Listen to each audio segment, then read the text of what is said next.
Hi, good morning. It's me again. Ano ba 'yan? um, ang topic natin ngayon ay kakaiba, okay? So, hindi muna tayo magtitinda. Napapagod na ako sa kakabaling ng liig ko, ganyan. Ang topic natin ngayon, kung paano ka hindi maiwan-iwanan at hindi makalimutan ng iyong boyfriend. Oh, o di kaya girlfriend. Oh my God. Paano nga ba? Ito. May kukunin ako. Okay, ito. May isa akong perfume na pagkano lang ito? Only 200 pesos. Sabi ko hindi ako magbenta pero isa-show ko lang kasi related itong topic ko sa mga ganito, okay? Sa mga ganitong amoy. Only 200 pesos. Ayan o. 200 pesos. Sino mag-order? Order na, okay?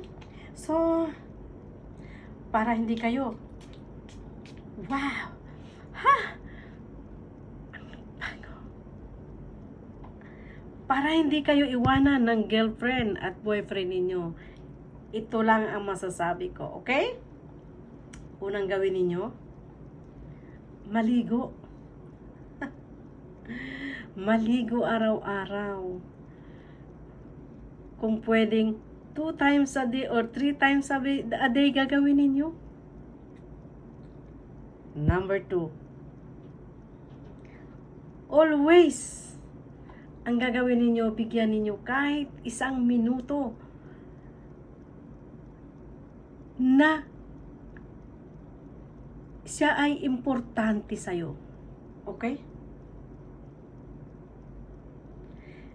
Every time nadadalaw o andyan siya, o andyan na parating yung asawa mo, mister mo o misis mo sa bahay, kailangan nakaligo ka, nakapabango ka, hindi yung gusot-gusot pa yung damit mo, nakaano pa nga, wala ka pang suot na bra.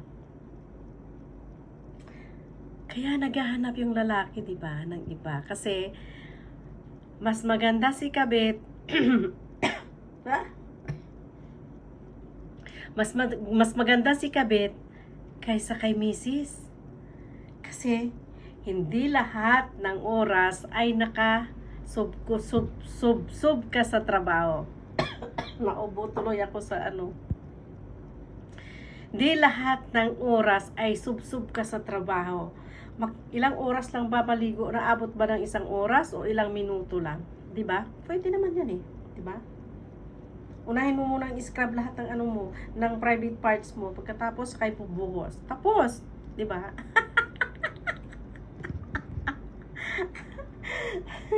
So, ang gagawin mo, mag-spray ng cologne or pabango. Kailangan talaga natin yun sa katawan.